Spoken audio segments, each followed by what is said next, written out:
大家好，我係中原地產美孚分行程小姐。今日同大家介紹嘅單位係美孚新村蘭秀道42號高層嘅 B 單位，實用面積係629尺。事不宜遲，請大家睇片啦。呢個單位位置喺第5期蘭秀道高層嘅 B 單位，實用面積629尺。佢原式係2房1廁嘅，業主就改咗3房套2廁，咁就唔使爭洗手間用啦。呢個係廚房嘅位置，呢個客飯廳位置非常之寬敞舒適同埋光猛。呢個窗外景觀啦，非常之開揚。好啦，我哋而家進入睡房區啦。呢間頭房嚟嘅，係間出嚟嘅。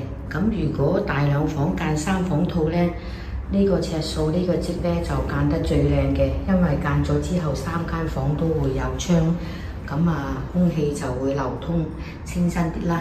呢個係洗手間嘅位置，呢間係第2間睡房嚟嘅。